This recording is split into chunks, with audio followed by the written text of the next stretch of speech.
Good afternoon. Very special, I guess special for me. Mighty Two Loonies worth. I know that I promised to do these every Tuesday and Thursday, and I've been sort of behind. Today is Tuesday, so we're officially on Tuesday. We missed last Thursday, and I apologize for that.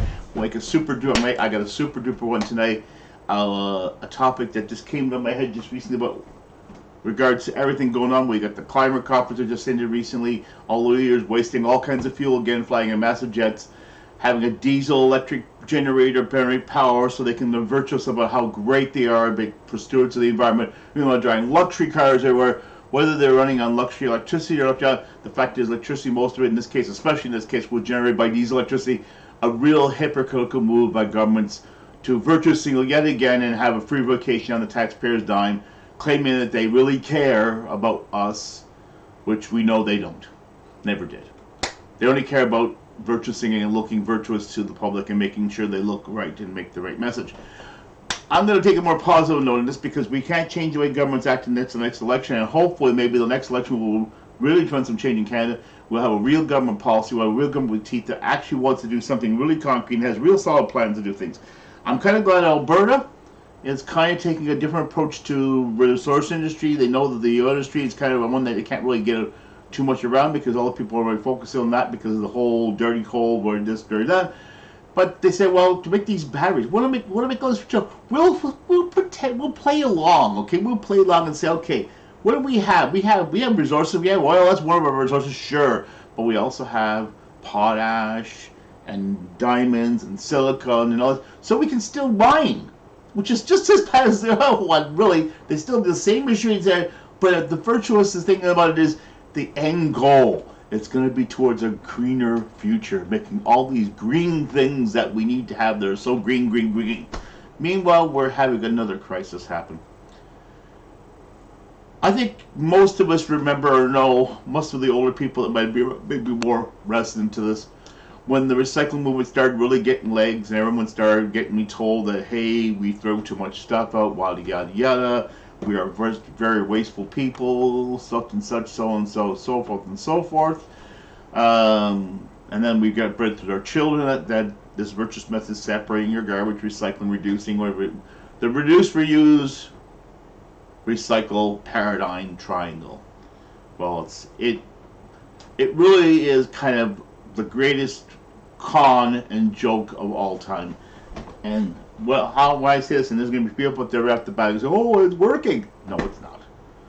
Things that have been recycled, we've been doing recycling from the get-go. I mean, things like aluminum cans, you don't have to tell anybody to recycle them.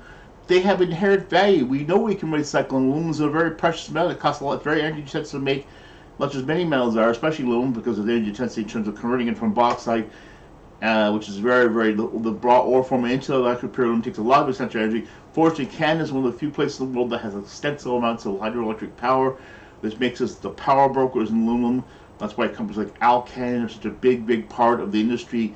One of the largest aluminum manufacturers in the world, probably not the largest, possibly, I don't know. Multinational corporations these days, it's hard to tell who owns what now. Anyway, that's a lot. We got somebody bugging us here. Some asshole that interrupted the podcast. I apologize. We got rid of them. Yay for the crowd. But anyway, it got me into a thing, okay? The fact is, things that are recyclable that are worth money were always recyclable, no matter what. But look what's happened to all of us, okay? I remember when I grew up, many of the people my generation and earlier, older people than me even, remember we had a lot more respectful view how we did with reusing things. We were more responsible in the packaging we did with things. We had less totally disposable packaging. We had a lot of refillable stuff. We did things like I remember we used to get cookies. We had to come out of this plastic, these paper cartons lined with wax paper. Go and get the cookies we want, put them into our little plastic container, or whatever, our box, or whatever, our metal box. At the time we didn't, because plastic was just coming in new at that time. And we take it home and eat them and clean the container and start over again. So we didn't have these pre-packaged things that came in this stuff that ended up in a landfill eventually in plastic that couldn't be recycled and such, like they do now. And what's happened is it's in most containers of liquid things were in glass containers, glass being made of silica sand, something that's totally renewable. We can crush it. The earth will take care of it. If we don't take care of it in the dump, the earth will take care of it for us. the metals will be taken care of, the paper will be taken care of, all these things the earth will renew. What happened was we came along and invented plastic and patted ourselves on our back for being so ingenious. We created something that nature couldn't. Well, there's a reason why nature can't make it. Why would it? If nature was in charge, if nature was a force, an entity of intelligence or essence, basically, some people might believe it's partly God. For the people that believe in God, why would a God or nature, anything natural in the world, want to create something so unnatural from natural ingredients for the convenience of our poor human beings, because we're too lazy to recycle and reuse and be responsible for things, that we ended up having to create a substance that we can use once only 9 times out of 10 and never use again, and just throw it away into a landfill and not worry about it. What silly creatures we are. We could have harnessed this new miracle material to make a lot of products that are easier to make out of it. We could have made sure that many of the products that were reusable in a safe manner, especially ones that came in human contact. We could have made the other products that don't necessarily have to be used for food storage and that, and reuse them for a long period of time, so we wouldn't have to keep replacing them. They were a lot more versatile, make it easier to make manufacturing-wise, and make it using metal or traditional substances like wool or whatever we used to use for a lot of stuff. We could have instituted early on in the thing a policy, since we couldn't reuse the containers for anything else other than what they were originally used for, like in terms of containers for liquids and stuff like that.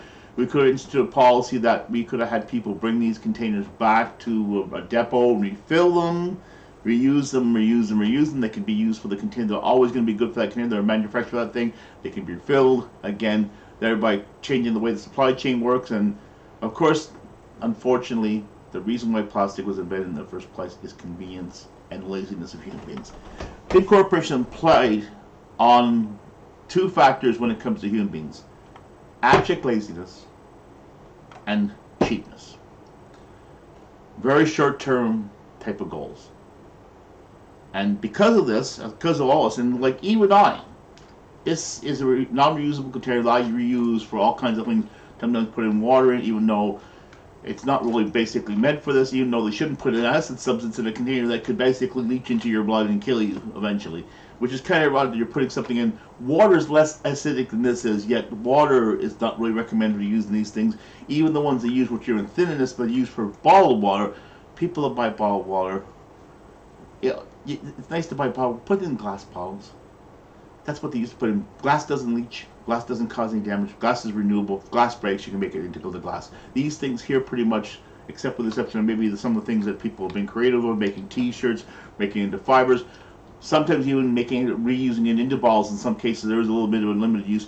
You're basically, most times, these things are basically not reusable unless there's good creative people that make sure, and I applaud anyone as a creative that takes all these things, that absolute laziness things that we created, and puts them in use. But I'm going to show you a product here that has gotten a lot of news. I mean, I unfortunately have lots of them myself, and who knows what happens to them when I put them in the recycle bin, but God knows where they probably go. This little piece of plastic is a product that companies like PepsiCo use in place of the plastic containers that were reusable for churning your drinks, to make it really cheap and disposable, because it's obviously less than a big plastic thing that you have to return and not to worry about it. That once they give this to you, responsibility for its disposal is ultimately been passed off to you, the consumer. This was how they got around what used to be used to be glass bottles that used to be taken back to the factory with local bottling plants, creating local jobs, cleaning local bottles, and filling them locally with local water. That's what used to happen. This is the way every company worked. This is the way they could work. But that wasn't cost effective, because you have a mass assembly plant in one location. It was more cost effective. Get this. It's more cost effective for Pepsi, Coke, and all these big companies to transport bottles from a plant hundreds of miles away in a massive transport truck with one driver to a local bottling distributor plant than it is for that same plant to just bring bottles back and have a separate small assembly line refilling bottles, and the only thing they have to transfer back and forth is the syrup that is used to make the product. It's cheaper doing that, and putting in cardboard cases which can at least go in the garbage, or plastic ones that can be reused, being brought back to the depot with the bottles that are brought back, and wash them and keep a sustainable environment. Reduce, reuse, recycle. This is neither reduced. The only thing they've done is reduced the amount of packaging, remove the reuse part, and completely remove the recycle part because money was put in the bin. I put them in a bag.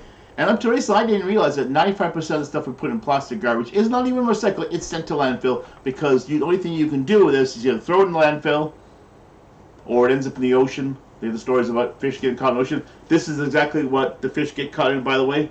This lovely little fish net. Matter of fact, you know what they could do? They could actually take these and use these on trawlers to capture fish, and then at least they'd be used for the purpose they'd not be meant for, but seem to be found that they end up being used for once they end up in the environment, and poor fish get killed and die, as these things don't biodegrade at all because they just last forever. What does the world come to? So, rather than talking about what we can't do, let's talk about what we can do. As consumers, we can demand companies stop using this type of packaging. Tell them to stop. Go back to cardboard. It may be easier for Pepsi to use this instead of making little cardboard boxes to put our Pepsi in.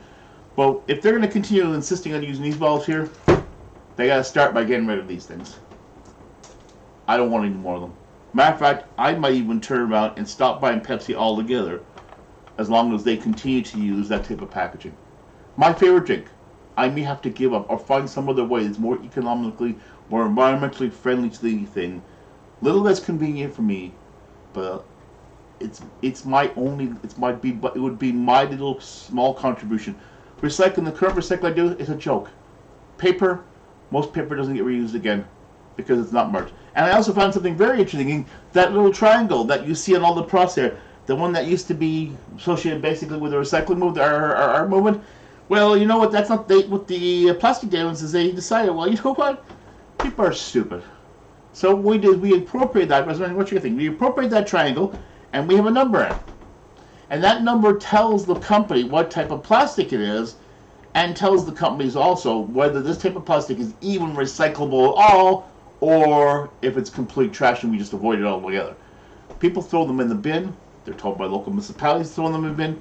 I'd say 75 to 90% of those ones that people throw out end up in landfills, including the plastic bags they throw out too, which are completely unreusable. Which is why I kind of applaud companies like Soviet getting rid of the plastic in a way, but they still offer some plastic. They need to get something worked out in terms of the plastic they use for things like vegetables and that. Try and maybe encourage customers to use more reusable containers, make them more affordable, make them less costly, more affordable, so people will be more encouraged to use them. Not necessarily go for profit. It should be more they do it for cost, for convenience, and for them to basically truly that they actually care about the environment. It's not just virtuous thing like most corporations do, which is completely bullshit. And as long as users support companies that have virtuous thing in this sort of bullshit way, we need to stop doing that. We need to, but the only thing is, most of us have a limited income. It's very hard to go away from these methods because the fact is, the institutions, we can't. If we go to places that don't do these types of things, like for example, I remember I used to go when I was a kid.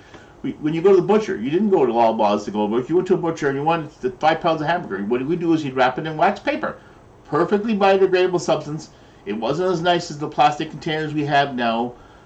Plastic has a lot of perfect uses for long-term care and that, but obviously the problem with stewardship and getting rid of it and figuring out how to do something with it afterwards is definitely something we need to figure out if we're going to continue using some plastics in our lives and be able to use it in a responsible way so they don't end up in landfills. So the plastic recycling program actually means something, where I actually have a separate bin for plastics that are not directly renewable in the regular plastics, so they can be diverted into another use, where at least we know somebody's doing something with it and we know exactly what's being done to it, so we can decide whether or not we want to participate or at least we know the consequences if we continue to use these plastics. That the truth is they're not going where we think they're going. They're not being recycled like we think they're recycled, and therefore we need to be realistic in the fact that as long as we continue using these products, we are just as responsible as anyone else is for what I call the environmental crisis. And that basically what the bottom line is. The climate crisis is a joke.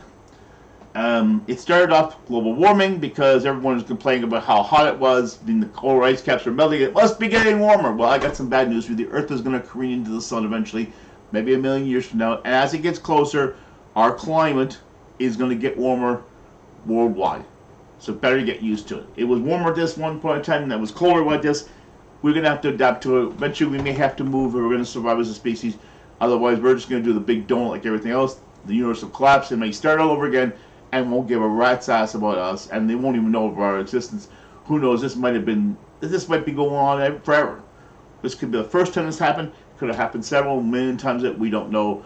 All we know is we live in this little window of existence. We think that we're so important, so special in the universe because we don't know anybody else being there. So therefore, we put this self-importance by creating a god, or the idea of a god or a higher power or whatever you want to call it, to justify our purpose and justify our greatness. We're not great. We are just small, meaningless creatures on this earth, just like every other creature fighting for space. And the other creatures are crying out, please stop fucking up our planet. Stop killing our trees. Stop killing our environment. Stop treating this world like it belongs to you. Stop pretending that a book tells you that some deity up there has told you you can fuck this planet up as much as you want because you're in charge. Oh, by the way, you should be able to fix it up. But I never see the Bible tell people that they have to. They never see the Bible ever mention anything about taking care of the place and managing it. So I guess the people who wrote the book God kind of forgot to tell them that, hey, you got to kind of clean up your trash once in a while. That you have to take care of everything. You can't just create something that's going to destroy everything. You got to basically keep some sort of balance. Being in charge means not just running the place and do what the fuck you want. It has to do with responsibility. It has to do with stewardship. It has to do just like when adults taking care of the house. They get to clean the house and pay the bills. So make sure the children below, the ones that are relying on them to take care of it, have a safe place to play. Well, think of the earth. If you're really just think of the earth as God saying you're the adult on this planet, and the children are your children, and the animals and other creatures, and you're responsible for providing a world that they can live in, that you can live in, and any change you do that are negative to the world is going to affect everyone else, and you as a responsible adult has to be responsible and also be responsible and own up for actions, because the innocent children, in this case the animals, cannot take care of it and are the ones that are going to be one of the things that penalized by your irresponsibility. So that's part of it. So then I came up and said, okay, that's part of the equation. The fact is we have to find a way to truly force companies to produce products that are truly recyclable, get away from products that aren't recyclable in the name of efficiency and content and money and convenience or whatever, and find other more sustainable products to replace them that are not going to cause a disruption in the system, that are not going to make a major change in the system, but are going to make real change in the world in terms of the outcomes that happen to these things in the end. And I think that these types of outcomes definitely, I think people need to boycott or need to talk to companies like Pepsi, talk to companies like Coke. Instead of having the Coke's even worse. They just wrap a big bubble bag around their thing. And they, holy fuck! It's like the boy the plastic bubble type of thing. It's worse. I mean, Pepsi one's bad enough it can trap them. Well, the Coke figure, well, we're not going to go with Pepsi because the Pepsi traps things. We'll just use a lot more plastic and it'll be safe and it's all protected and that. But let's face it, it's in a bottle. It's sealed up. If the bottle seal, if the seal is broken, whether you can puncture a hole into a little thing, microscopic hole, and put it in every single thing and tape it. So as far as if it's tamper-proof, is it part for convenience? I think they should also be going to the same system. Either they should come with a little plastic reusable box that the user can bring back and reload their cups. Reload things. The truck comes with a big They don't come in 6-packs anymore. They come in a big case, and then people grab whatever they want. If they grab a 6-pack.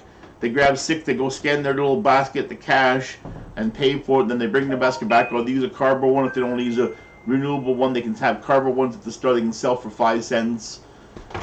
To put the money towards the environment or whatever it costs to make them, or stop letting people get off of being so lazy. I think. I mean, the companies need to be stopped being lazy, and consumers have to be start being lazy, and recognize that everything we do affects not only the climate and the environment are the same thing. The environment is more inclusive. It includes everything we do, not just what we put in the air, the stuff we put in the ground, and the stuff we put in the water, and the stuff we put in the ocean, the stuff in the grass and trees, how we use the space we have, how we take care and protect the space we have, how we make and manage the resources, the finite resources, because we run around building things all the time like we've got an infinite number of everything. We don't. The only thing we got an infinite number of is natural gas, because what happens is the beauty of natural gas is something just keeps being made. That's why it's called natural. On trees are anything that grows is natural. We use it, it goes back around, it's recyclable. Nature has its own recycling plan. We can follow along, we can learn something from the nature's recycling plan and stop trying to pretend we're so smart and we think we know everything. And that takes me back to the other topic. I said, okay, what happened? The one thing we talk about governments getting involved in recycling and the environment and the climate and all this stuff and all the things they think they can do to try and, because it's a hot topic issue and they think, hey, this is great, we can have something we can talk about. What about, whatever happened to the R in reuse, repair, or reduce? Whatever happened to those 3 R's? The reduce, repair, reuse arguments. Well, they went the same way as that Pepsi thing I put on in there.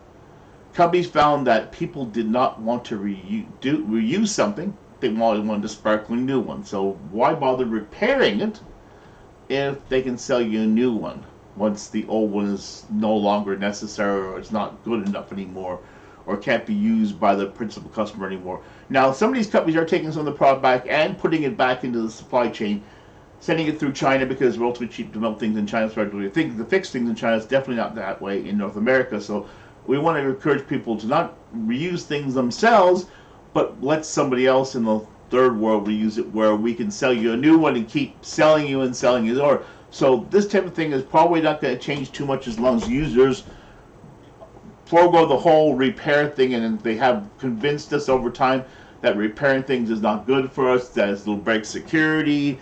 Companies don't want to give information because they're afraid of making so that things are unsecure, like especially phones and the technology items, so they figure security. But what about in cases where simple things like a screen gets broken, which has nothing to do with security, or a battery needs replaced, nothing to do with security, or a charge port gets broken, nothing to do with security, or anyone, like somebody uses they had their data on their phone and it dies, they just need a bit of power to get the data, even if it's not just to rebuild it, just enough so they can connect it up, so they can connect to the thing, and have to have people like Apple Care tell them, oh, you didn't pack it up to the cloud. I'm so sorry, you've lost everything. Or they send your laptop down to get fixed, and they tell you, we can't repair your laptop, we can give you a new one, kiss your dad and goodbye, even though the ST stick's still there, we can't take it out because it's unremovable, even though that's total, complete bullshit. Bullshit. And companies have been getting away with this because users have been letting them get away with this, and letting them get away with telling customers that they can't do something which clearly ages ago they were able to do. Even with the micronization of products, there's people out there in the amateur field, there's tools out there, even if a guy like Louis Rossman, an idiot, pretty much, a self-remitted idiot in terms of technology, no moral education in technology, self-taught, not the best businessman he thinks, but great, he's a lot smarter than he thinks. I'm glad to see guys like that. Guys like that, Louis Rossman, are kind of role models for me, because I wish I would have had someone like Louis Rossman maybe back in the day when I started out in the world like him. And maybe even though I made all the mistakes I could have maybe recovered, because I realized, hey, sometimes you fuck up and you just have to move on. You don't let people influence you to give up or discourage you or whatever. You just move on because you need to do something and you need to keep moving forward. You make a mistake, you move on, you learn. That's the best thing. Anyway, getting back, I do the recycle, the repair thing. And his movement to pull right repair, something should be a worldwide movement. Companies should be forced to make things available for repair like they used to. Manuals should not be taboo. I'm not asking for detailed schematics of how the chips are designed. I don't care how the chips are designed. I understand the proprietary nature of technology that's very protective in that. I don't think Louis wants, no, I've never seen him ever ask for the internals of a chip and the internals of the thing at all. All he needs to know what the chip does, he doesn't care how it does it. I mean, I'm sure there's people out there that can research engineer things even without that. They can just get the product and test it out and figure it that way. If your argument is to prevent people from reverse engineering your product, well, obviously it's not going to work, because talk to the Chinese, they reverse engineered all kinds of things. As a matter of fact, they went, in a lot of cases, went and stole the technology. They didn't have to wait till Louis Rossman or someone had technology or schematic on there. They went and got the whole plans for the thing right from the company to industrial espionage. They didn't wait for that step, and then they started building in their own. So these arguments about protection and security and all this stuff, as far as what they're total nonsense, total bullshit. They're just attempts for companies to prevent users from having the right to do the one thing that users used to be able to do, which own their own products, fix them when necessary, when it was justified to do so, and replace them only when they felt that repairing them was a more expensive option than replacing them, especially in the case of innovation electronics. Let the customer decide when the technology is no longer usable. There'll still be customers that won't fix things no matter what. You're not going to worry about selling new products. You're still going to sell lots of new products out there. There's lots of customers, a whole world of customers sell things do. Trust me, you're not going to have. There might be less companies doing it. I think there should be less companies doing it. I think there's way too many companies building way too many things like that. There's lots of other things to build in the world. There's no shortage of things for human things in need. A lot of these companies are multinational companies that make thousands of different products, sometimes even not even related to technology. Look at some of the Japanese companies. They make a lot of things that have nothing to do with technology. Technology is just like one of many divisions of their company. I'm sure those companies will survive. Those people will find jobs. Everything will be okay and fine. The world will be fine. If they all of a sudden have to have less, they make less of them now. With the world shortage of components right now, we already experienced the fact that these companies are declining in manufacturing capability anyway. Maybe this is a good thing in a way. Maybe this will make users want to keep things for longer. Maybe it'll make companies appreciate that technology doesn't just end just because they say it ends, and they don't want to keep on pushing the new product out there. There's going to be a lot of customers out there. They're going to have a lot more of the old technology. It's going to have a lot more life. A lot of people still find great use of some of the old technology. I'm a matter of fact myself. Most of my technology is like 5 to 10 years old. It's still usable. It's still functional. Maybe not certain. Maybe there'll be certain things I can't do that I may have to upgrade my technology. That's fine. The people do that all the time. They'll slowly upgrade their technology as they can afford, making the best use of this, and then passing the technology they can't use to somebody else down the line who does the same thing as I do. Just fix it because mine was used, and I pass down to the next person and so on. And that's the reuse part of the technology. That we use them and things until we can't use them anymore. And then when they finally go back, we send them to a place to recycle the materials to recover the things that can be used to start the whole process over again, instead of having to get virgin materials all the time. That's the one part.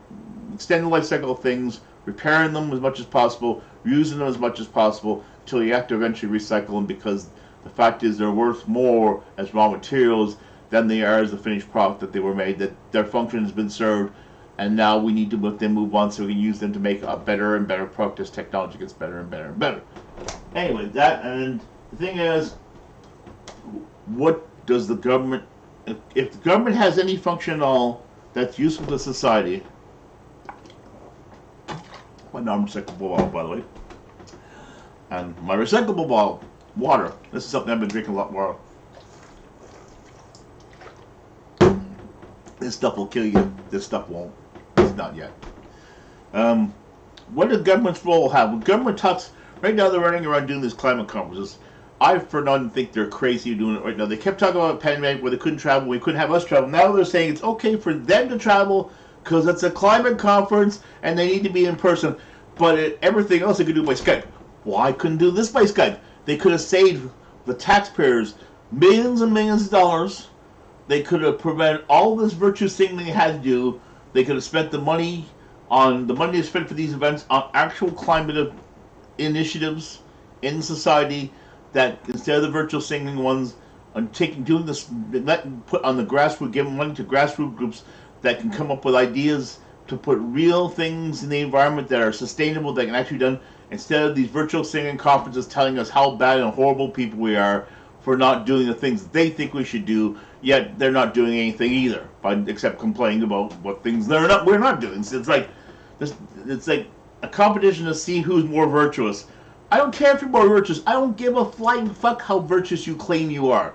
The virtuous ones are the ones that actually get off their asses, state there's a problem, stop blaming everybody else and saying they're not part of the problem just like everyone else, and engage in the conversation of getting real solutions that can really take, and also making real changes in their own life that can actually live to the movement. I live to some of those principles like now. Like I say, the reuse one I definitely believe in. It's recycle whenever I can, if I can get things to recycle, meaningful recycling, things that actually do get recycled. Like my toner cards, send them back to the Staples and let them recycle the cartridges. Even though I don't buy them from Staples, don't tell them that. But I buy them somewhere else. I don't buy OEM because OEM is ridiculous. It's a ripoff. It's a way the companies can rip you off by selling you a product nearly. They sell your product, they claim it nearly at cost, and then they rip you off in the back end by selling you refillable cartridges for it, which are like 3 or 4 times more expensive than the actual materials cost. evidenced by how less expensive you can buy compatibles or from companies that are making copies of the original things. Yet, if they still can make money, and I can still make money selling them from companies, just imagine what the profits are, the ridiculous are in the per place, and the fact that what they're trying to encourage is buying people. They want to encourage making new product all the time, saying new product down the line, and they're also not encouraging recycling. They should encourage things that can be easily repaired. They should make their products. A lot of products are not repairable on purpose, or they make the parts so prohibitively expensive when they're simply very inexpensive parts that could be placed in and make products last longer, that they could make money on the repair side of selling products instead of the retail side. But matter of fact, many of the stores that sell retail could also start selling some of the common repair products as an added value to the supply chain. So the thing is, if you're worried about a store like Staples having things to sell, Staples can sell the replacement parts for a lot of these products that people choose to reuse or replace, either online or in the store. And if they want to sell the new stuff in the store and offer some of the recycled stuff in the store mostly, and offer much of it on their websites, or have companies that offer these parts to allow these products to sustain, let the customer choose what they want to do with their product, whether they're going to reuse themselves, whether they're going to pass it on to someone else, whether they're going to recycle it, or if they're going to repair it and use it internally, or replace it entirely and just pass it down the chain, or whatever. Customers should have the choice for that. And the governments can help by making companies putting legislation in place that requires companies to put more things into place to give customers a choice of how they deal with their products, by making schematics available for repair, letting the customers that have the right to the product, making a reasonably priced replacement parts so that users can choose to either repair themselves, or have organizations like Rossmer Repair in the States and other people, other grassroots people out there who are creating jobs for the community and creating sustainable wealth in the community by doing the one thing that these big companies aren't able to do: offer localized repair for people in the areas they need them, so they don't have to transport things over large distances and then unjustified. And then these same places could be used as repair and replacement centers for authorized repair. That was a subsidiary repair, so that things don't have to go like thousands of miles back to a central repair center. If you get somebody local that can repair a thing for both your customers, authorized and unauthorized repair, out of warranty and warranty repair, in a local location without transporting everything, that's a win-win for everyone. It's cheaper to send a box of parts than to send a device back and forth there and causing all kinds of extra problems. These companies need to stop making excuses why they can't make make a true difference to the environmental world in terms of sustainability of products, in terms of repairability of products, the ability for products to be repaired, in terms of being better environmental stewards. And if they want to charge more for the newer products to offset the losses and profits for taking this bold approach to things, then that's what they should do. Make the products realistically more expensive if necessary, so that they cannot have to charge renewable parts so much more than unauthorized parts, thereby maybe cutting out the unauthorized business altogether to some degree, as more users will use authorized parts in their things, making the things last longer because they pay more for them, and then people, when they buy them, it still means you can still service a value on the market of people that know the products are not going to be either repairable, they just basically are just sent directly as basically disposable, like Bic lighter versions.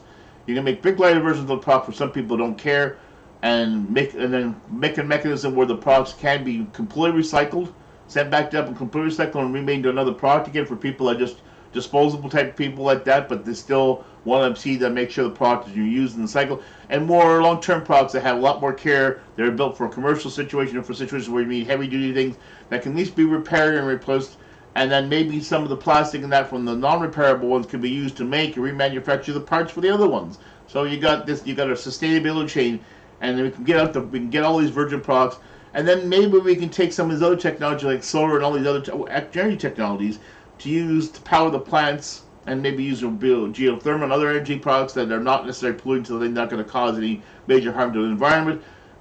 So create the energy that's needed to run the plants, to do all this, and we could build a whole industry around recycling things instead of keep building new stuff all the time, and making more efficient and better use of the finite materials we have on this planet, thereby reducing the amount of actual mining we do in the ground for new materials, and less need for fuel because of that, and maybe eventually a shift away from having to mine as much natural resources and that, and shift from that, do the one shift they all talk about, the shift to go away from fossil fuels. Well, the only reason we still have to use fossil fuels is that every time we still use virgin materials, we don't have to use fossil fuels. Every time we have to heat a home and we have no other means to do it, we still use fossil fuels. Every time we have to power a car using gasoline or some other fossil fuel that may not be sustainable, we have to, but then again, not all fossil fuels are enemies.